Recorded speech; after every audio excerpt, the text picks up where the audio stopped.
The Letter of the Witch in the Ring by John Bellairs, Chapter 12. Rosita ran through the woods, her feet slapping the ground under her. Bits and pieces of scenery jolted past, branches and stumps and fungi laddering to tall dark trunks. She ran on a crooked path covered with brown pine needles, a path that wound deeper and deeper into the woods. Sometimes she fell or barked her shins on a stump, but each time she got up and kept on running. Faster and faster she ran. Branches whipped across her face and arms, leaving angry red marks, but the pain of the cuts just made her run faster. As she ran, her mind was filled with a wild jumble of thoughts. Images leaped before her like flashes of lightning. Rosita saw them as clearly as if they'd been printed on the air. She saw the boy with the crew cut who had yelled, "You're a pretty funny kind of a girl." She saw the girls standing on the sidelines at the Saturday night dance. She saw the black prison-like junior high building where she had to go next fall. She saw girls in flouncy dresses, girls who wore nylons and lipstick and mascara asking her, "What's the matter with you? Don't you want to go on dates? Dating is fun." As Rosita ran, she thought she could hear someone behind her calling her name. The voice was faint and far off, but she was sure she heard it call to her once or twice. "No," Rosita panted. "You're not going to get me. I've had about enough. And I'm going to get what I want." On and on Rosita ran, pell-mell through the dark pine forest. She left the path behind her, half slid, half ran down a steep bank. The bank was covered with pine needles, and pine needles are slippery.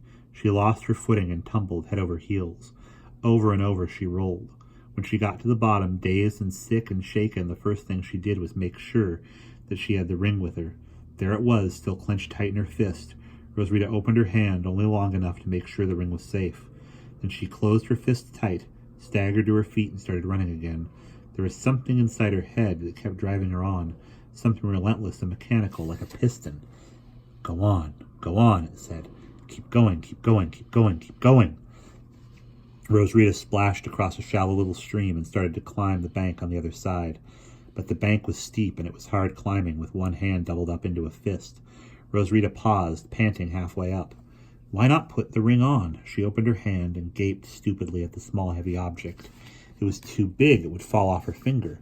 How about putting it in her pocket? No, there might be a hole in the pocket. It might get lost. She had to know all the time that it was there. Rosita closed her fist and climbed on. One-handed. It was no good, or she was a good climber. There were roots here and there that could be used like the rungs of a ladder. Up she went. When she got to the top, she paused to catch her breath. Rosita, stop!" Rosita whirled. Who was that? It was a voice she knew. She was on the point of turning back when that driving piston in her head started up again. Go on, let's go. Let's go. Rosita glared back across the stream. There was wild, insane anger in her eyes now. "Come and get me!" she snarled through her teeth. Then she turned and ran on. On into the forest Rosita plunged. By now her legs were starting to give out. They felt like rubber. Lying under that spell on Gert Bigger's bed had weakened her the way a long illness would have. Her side hurt, and when she tried to catch her breath, watery bubbles kept bursting in her mouth. She was wet with sweat, and her glasses were fogged up. Rosita wanted to stop, but the driving piston wouldn't let her.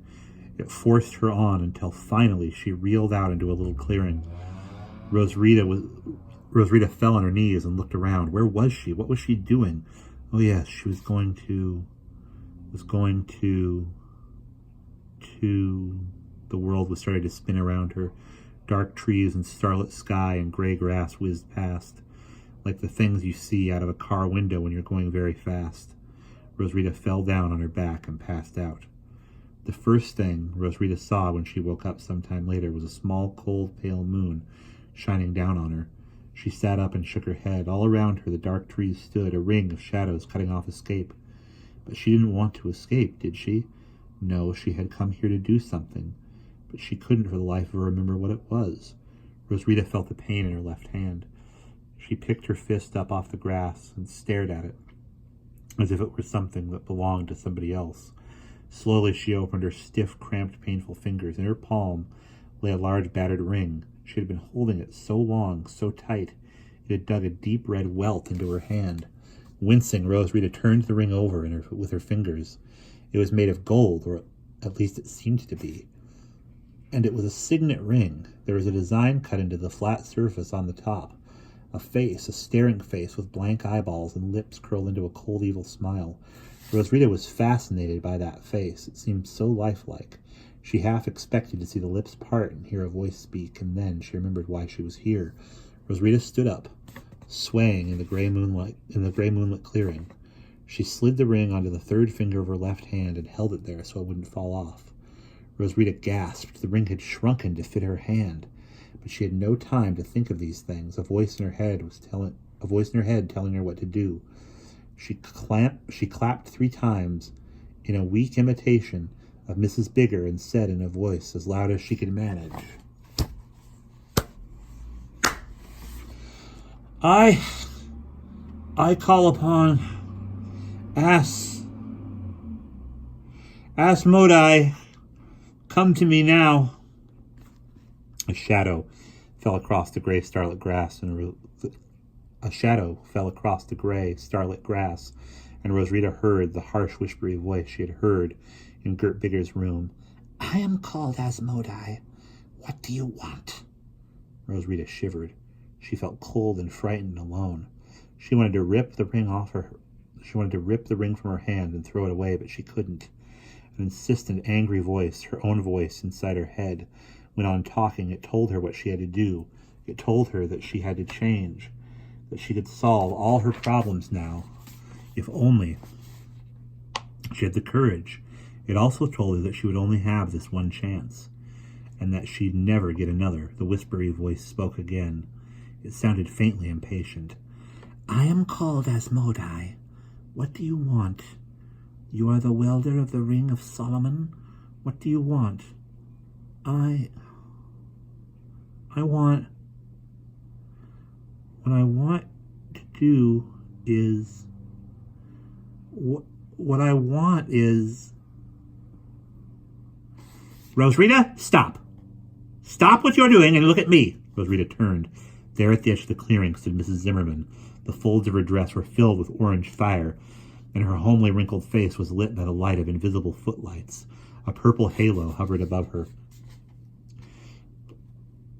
and its light fell upon the gray grass. Stop, Rosarita! Stop what you're doing and listen to me!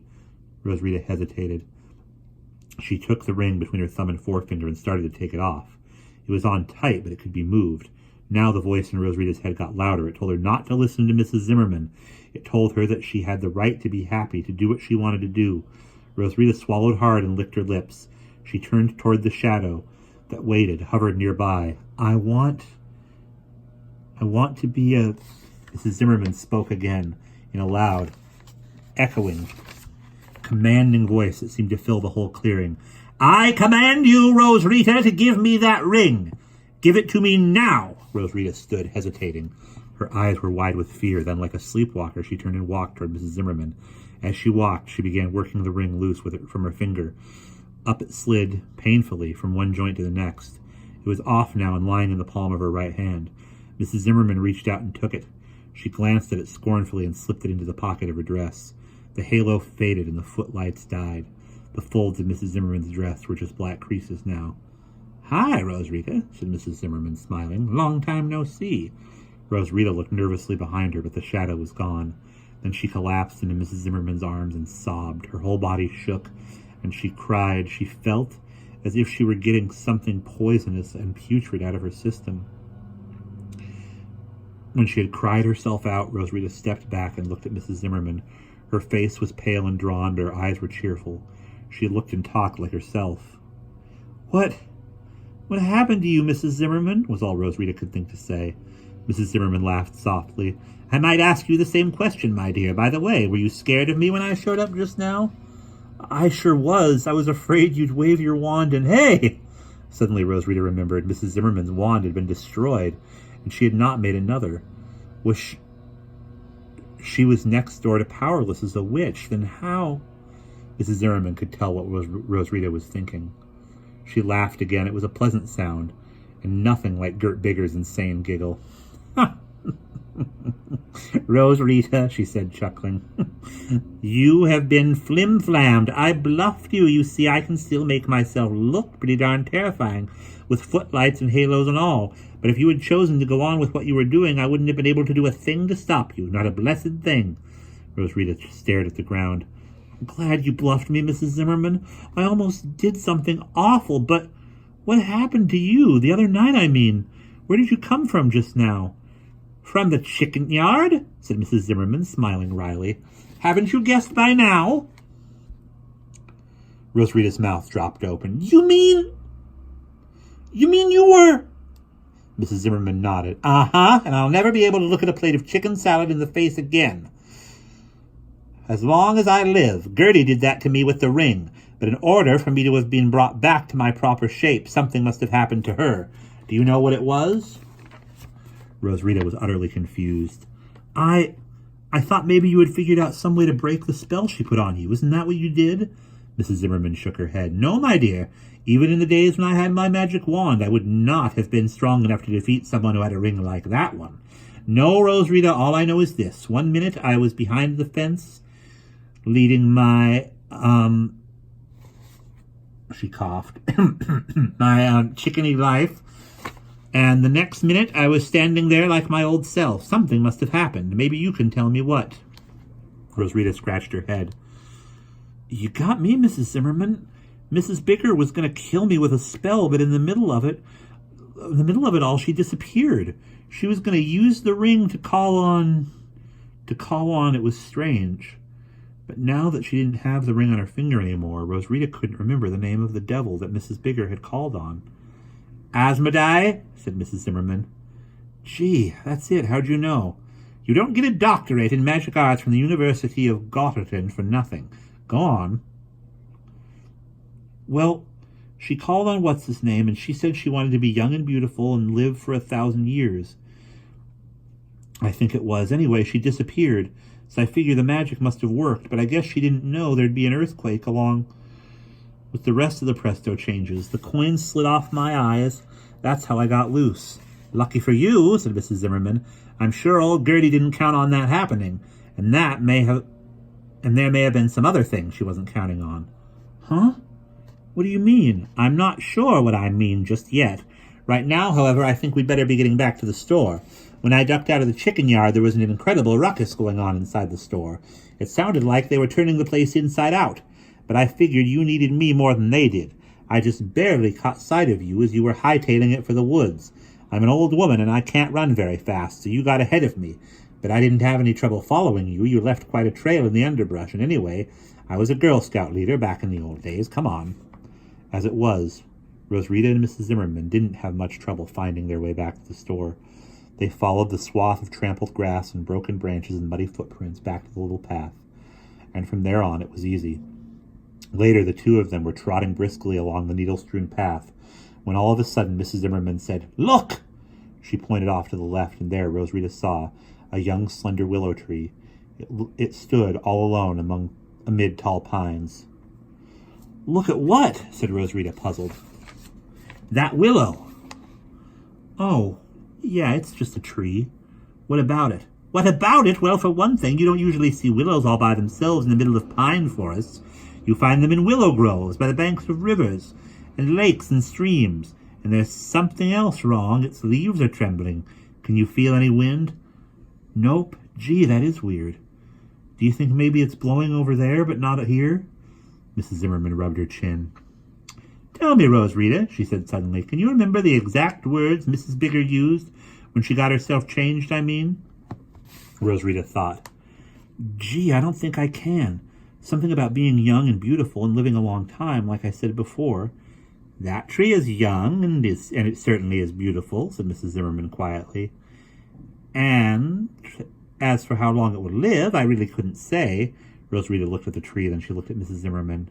You mean you think? Like I said before, I don't know what to think. That is, I'm not sure. But something had to happen to return me to my present shape. If a witch is changed into something else, a tree, for instance, she isn't a witch any longer, and all of her enchantments are broken. Come on, Rosarita, time's a-wasting. We'd better get back. And we'll pause there.